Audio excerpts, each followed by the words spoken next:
The morning light spilled through the gauzy curtains of the Whittaker family home, casting a warm glow on the heirloom-filled living room. But the light did little to soften the atmosphere when Mrs. Whittaker, the formidable matriarch, made her grand entrance. Her footsteps were a metronome of authority, each click on the hardwood floor a reminder of her presence. I remember that morning vividly. The tension was like a thick fog in the room. I had been married to Alex for just over a year, but the house still felt like foreign territory, with Mrs. Whittaker as the unchallenged ruler. "Tradition, Ella," she would say, her voice resonating with a timbre that seemed to echo off the walls, "is what keeps a family strong. It's what has upheld the Whittaker name for generations." "But don't you think, Mrs. Whittaker," I ventured, my voice steady despite the flutter in my chest, "that sometimes traditions can be evolved? To keep the family not just strong but happy?" She turned to me, her eyes like flint. "Evolving traditions, you say? What's next, abandoning them altogether? Where would we be then, I ask you?" Alex watched from the doorway, his eyes darting between his mother and me, a silent plea for peace etched into his furrowed brow. "Mother, Ella has a point. Maybe we can find a middle ground," Alex started, his voice a mix of deference and desperation. "A middle ground," Mrs. Whittaker interrupted, her gaze now fixed on her son, "is a precarious place to stand, Alexander. It often leads to a fall." I stood up, feeling the weight of her disapproval. "I respect your ways, Mrs. Whittaker," I said, my resolve hardening. "But I must also respect my own beliefs. I will not quit my job at the library. It's important to me, as are the book club meetings." "The library job is one thing," she countered, her voice rising, "but those meetings, nothing but a pointless congregation of gossiping women." "They're more than that," I insisted. "We share stories, support each other. It's a community." Mrs. Whittaker's lips thinned into a line. "Community is here, with your family, not with strangers over books and tea." The room went silent, the air thick with unspoken ultimatums. Alex's plea was silent, but it hung between us, a desperate bridge over troubled waters. "Fine," she spat out, the words slicing through the quiet. "If you won't listen to reason, you'll learn through consequence. You leave me no choice, Ella." I hadn't realized then what she meant by consequence. I couldn't have imagined that, for my defiance, I would be met with such an archaic punishment. It was only later that day, when Alex had left for his trip and the house had quieted, that I would discover how unyielding Mrs. Whittaker could truly be. The consequence was waiting for me in the shadows of the basement, where tradition took on a darker meaning, and my spirit was to be tested against the cold embrace of solitude. The basement was a forgotten chamber, a place where discarded memories mingled with the mustiness of neglect. As the key turned in the lock, sealing my fate, I could hear the echo of Mrs. Whittaker's footsteps retreating, each step a chisel chipping away at the notion of familial warmth I had once held dear. The room was shrouded in darkness, save for the sliver of light that fought its way through a small, grime-coated window high up on the wall. The air was cool and damp, a stark contrast to the false comfort above. I found myself enveloped in shadows that seemed to pulse with silent judgment. "Let's see if solitude can adjust your perspective, Ella." Mrs. Whittaker's voice drifted down the stairs, a taunting specter at the doorway. I wrapped my arms around myself, seeking solace in the embrace of my own determination. "You can lock me away, but you can't lock away my beliefs," I whispered to the darkness, a defiant tear tracing a cold path down my cheek. Time became an elusive creature in the blackness of the basement. Without the sun to mark its passage, minutes stretched into hours, and hours could have been days. I found a box to sit on, its contents unknown, its surface a cold reminder of my confinement. "Ella?" The voice was faint, a whisper through the floorboards. It was Alex, a tone of worry threading his words. "Are you down there?" I rose to my feet, moving toward the sound of his voice. "Yes, Alex, I'm here," I called out, my voice steady. What happened? Why are you?" His questions hung in the air, unfinished but clear in their intent. "Your mother," I said, the words tasting bitter. "She didn't approve of, well, me. There was silence, and in that void, I could feel the battle within him, the son versus the husband. "I'll talk to her, Ella." "This is madness," Alex finally said, though the conviction in his voice waned, as if diluted by the weight of his mother's authority. "Don't," I replied, a surprising calm in my voice. "This is something I need to face on my own. Just take care of yourself, Alex." Footsteps retreated, and once again, I was alone with the dark. The night was filled with the sound of my own heart, the quiet reassurance that it still beat strong, despite the chill of my surroundings. As hours melded into the fabric of the night, I drew upon the stories I loved from the library, imagining the voices of countless characters who had faced greater darknesses than mine. They whispered courage, spoke of resilience, and painted my thoughts with vivid tales of triumph. The darkness of the basement was absolute, but within me, there was a light that no lock could contain, a flame that grew with each remembered story of hope and defiance. This was the room where I was supposed to learn subservience, but instead, I was learning the true strength of my own spirit. The third day dawned, or so I assumed, for in the basement, dawn was just a concept. My body ached from the cold hardness of the floor where I had finally succumbed to exhaustion. I was roused by the faint sound of a car engine, which ceased abruptly, followed by the unmistakable cadence of my father's footsteps. I knew that walk, a march tempered by years of military discipline. "Ella?" His voice was a baritone rumble, barely audible through the thick wooden door of the basement. "Dad?" I called out, my voice a mixture of relief and desperation. "I'm here, I'm down here." The sound of footsteps approached the basement door, and the ensuing silence was laden with tension. Mrs. Whitaker's voice sliced through the stillness. "She's down there, Richard. Learning a lesson about respect and obedience." I heard my father's reply, his tone icy with controlled anger. "Maureen, you and I have very different ideas about respect." The lock gave way with a forceful turn, and light spilled into the room, casting away the shadows. Blinking against the sudden brightness, I could just make out my father's figure framed in the doorway. He descended the steps, his eyes softening as they met mine. "Ella," he said, extending a hand, "let's get you out of here." I reached out, grasping his hand. "Dad, I'm sorry you had to." He cut me off with a shake of his head.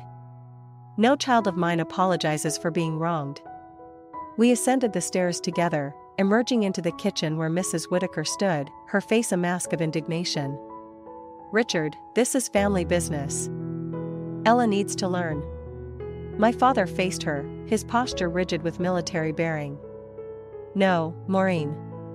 What Ella needs is to be treated with dignity. Not to be locked away like a disobedient pet. I won't stand for it." The air was thick with the unsaid, with history and conflict, but in that moment, my father's presence was a fortress. Mrs. Whitaker's eyes flickered with something I had never seen before, doubt. "But our family." "Family doesn't imprison family," my father interrupted firmly. "And they certainly don't break each other down. You've overstepped, and this ends now." His declaration was a gavel's fall, a decree that echoed in the silence that followed. "Richard, Mrs. Whitaker began, but faltered, the matriarch's facade crumbling. He offered me a rare smile, one that held a lifetime of unspoken affection. "Come on, Ella. Let's go home." As we left the house, I realized that for the first time I was seeing my father not just as a stern Marine, but as a protector, an ally, and a parent whose love was as unyielding as the steel he used to break my chains. The door to my old room swung open, the familiar scent of lavender and old books greeting me like an embrace. Dad had insisted I stay with him for a few days, and although I felt like a teenager returning to her childhood sanctuary, it was a refuge I found myself grateful for. "Ella, do you need anything?" Dad's voice was gentle, a contrast to the Marine's bark I grew up with. I shook my head, sinking onto the quilted bedspread. "Just some peace, I think." He nodded, the lines in his face softening. "You've got plenty of that here," he assured me before retreating, leaving the door slightly ajar. I let out a long, trembling breath, the events of the past days cascading through my mind. My phone buzzed on the nightstand, breaking the silence. It was Alex. Ella, I'm so sorry. I've just landed and heard what happened. Are you okay? His voice was fraught with worry. I will be, I replied, the words heavy on my tongue. We need to talk, Alex. About everything. There was a pause, and I could picture him running a hand through his hair in exasperation. I know. This has gone too far. Mom, she's out of control. It's not just your mom, I said, my voice steady, despite the turmoil inside. It's us, too. We let it get this far. We need to set some boundaries. Alex sighed, a sound of resignation and agreement. You're right. When you're ready, we'll sit down together. With Mom, too, if you're willing. I considered his words, the seed of a new beginning taking root amidst the wreckage. We'll see, I murmured. Let's start with us first. The conversation with Alex was a promise, a tentative step toward a future where I was no longer a prisoner of someone else's making. As I lay back, staring at the ceiling fan's lazy rotations, I pondered the enormity of the change that was to come. That night, dinner with Dad was a quiet affair, the clinking of cutlery punctuating the silence. Ella, Dad finally broke the stillness, what will you do now? I met his gaze, finding an unexpected kinship in his blue eyes. I'm going to stand up for myself, Dad. And I'm going to make sure this never happens again. He nodded, a flicker of pride in his eyes. Good. Remember, you're a Thompson. We don't back down.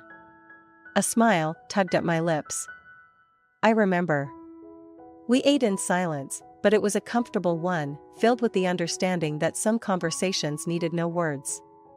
The aftermath of my ordeal was not just about confronting Mrs. Whitaker or redefining my marriage, it was about reclaiming my voice and my place in a family that would now have to respect my boundaries. As the evening waned and Dad retreated to his den, I was left with my thoughts and the echo of a lock snapping open. The aftermath, I realized, was not just the debris left behind by a storm, but the clarity that comes after. And in that clarity, I found a strength I never knew I possessed. The morning after my liberation was bright, the kind of luminous morning that felt like the world itself had been reborn. I sat at the kitchen table, cradling a mug of coffee as the sunlight played across the wooden surface, creating a mosaic of light and shadow.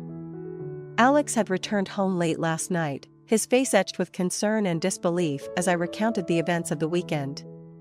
The air between us was now thick with unsaid words, a mixture of his guilt and my own shaken trust. Ella, Alex began, breaking the silence. His voice was hesitant, fragile. I'm so sorry. I never thought. Thought what, Alex? That your mother would actually imprison me? Or that you'd let her dictate our lives to this extent? My words were not angry, just tired.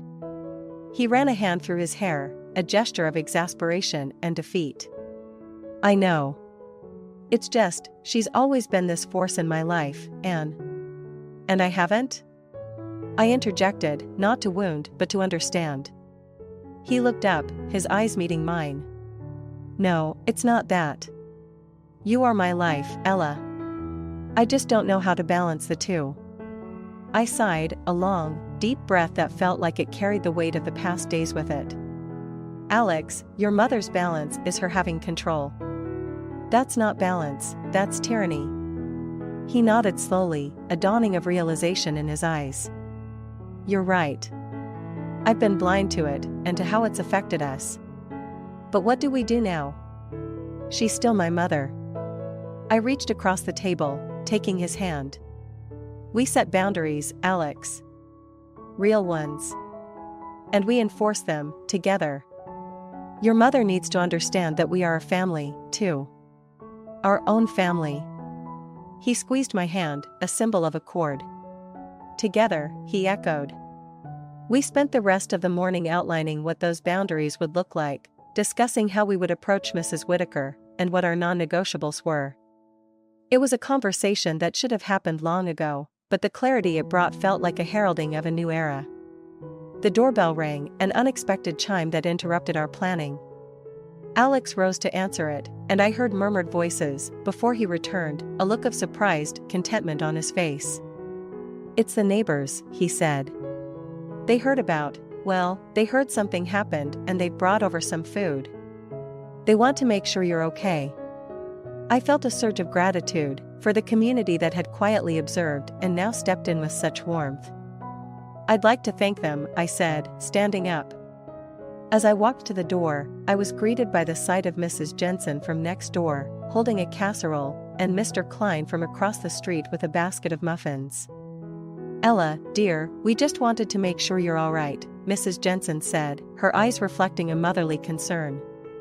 I smiled, feeling the genuineness of the community's support. "Thank you, both of you. It means a lot to me. We look out for each other around here," Mr. Klein chimed in. "And if you ever need anything, you just holler." Their kindness was a balm, and as they left, I turned to Alex. "See? This is what family can be. Supportive, not suffocating." He nodded, a smile playing on his lips. "A new dawn," he said softly. "Yes," I agreed, feeling the weight lifting off my chest. A new dawn indeed. It was a week since the incident, and the leaves outside whispered of change. I stood by the window, watching the world go by, feeling a sense of calm that had eluded me for so long. The sunlight was a gentle touch, the breeze a quiet conversation. It was in this moment of peace that I heard the door open behind me. "Ella," Alex called out, a softness in his voice that seemed to tread lightly, as if over a new ground. I turned to see him holding an envelope. The cream color of it seemed stark against his uncertain hands. "What's that?" I asked, moving towards him. "It's from my mother," he said, and his voice held a tremor of the old fear, the ingrained obedience. But there was something else there too, a note of defiance, perhaps. I took the envelope, the paper crisp and oddly formal in my hands. "Are you going to open it?" Alex asked, watching me closely. I nodded, and as I slid my finger under the seal, I felt the weight of what this letter might hold. It could be an apology, a condemnation, or another attempt at control. I unfolded the paper, and Alex and I read Mrs. Whitaker's neat script together. "Ella and Alex," it began. "I've had time to reflect on the events that transpired, and I find myself at a crossroads." I looked at Alex, his eyes scanning the lines rapidly. "She's apologizing," he murmured, disbelief etching his features. I continued reading aloud. "I understand now that my actions were out of line. I cannot undo what I've done, but I can give you the space you both deserve to make your own choices." The letter ended with an offer to sit down and discuss how we could move forward, as a family, but with respect for our autonomy.